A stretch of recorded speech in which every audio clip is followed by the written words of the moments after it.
Hey everyone, welcome back to the channel.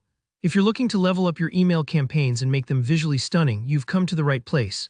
Today, I'll walk you step by step through how to add images into columns inside your Mailchimp design, perfect for making your newsletters pop and engage your subscribers.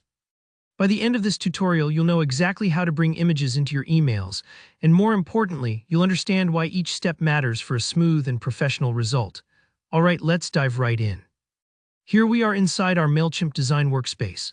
Maybe you're working on your latest newsletter or setting up an automated campaign. Either way, this is the main area where you put your content blocks together. Images can make such a big difference. They catch people's eyes and help communicate your message. So let's see how to add them correctly in the columns.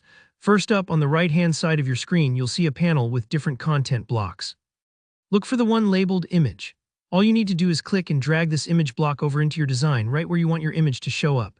Don't worry if you're not exactly sure where to drop it. As you hover the image block over your layout, Mailchimp will actually highlight spots and display a little prompt saying, "Drop here." Just pause for a second and make sure you see that cue. That way you know you're placing your image block in the right place, whether that's in a single column or alongside some text. When you let go and drop the image in, a new panel will open up, here where the magic happens. You'll want to click on the area that says Creative Design.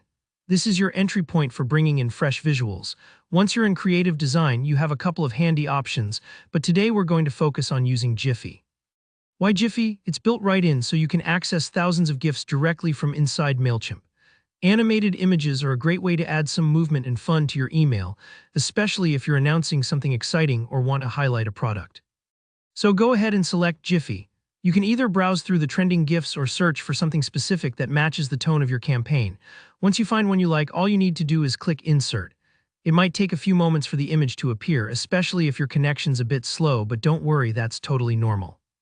After the image shows up in your design, take a quick look to make sure it looks the way you want it. If it's a GIF, watch it in the preview to be sure the animation fits your message. If you need to move it or try a different image, you can always delete the block and drag in a new one. When you're happy with it, be sure to click Save and Close. This locks in your changes and makes sure your hard work is there the next time you open your campaign.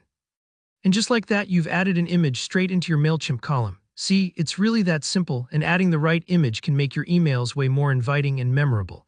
Thanks so much for following along. If you found this tutorial helpful, don't forget to like the video. And if you have any questions or run into any issues, just drop a comment below. I'm always here to help. And if you want more easy-to-follow Mailchimp tips, make sure to subscribe so you never miss a future video. Happy designing, and I'll see you next time.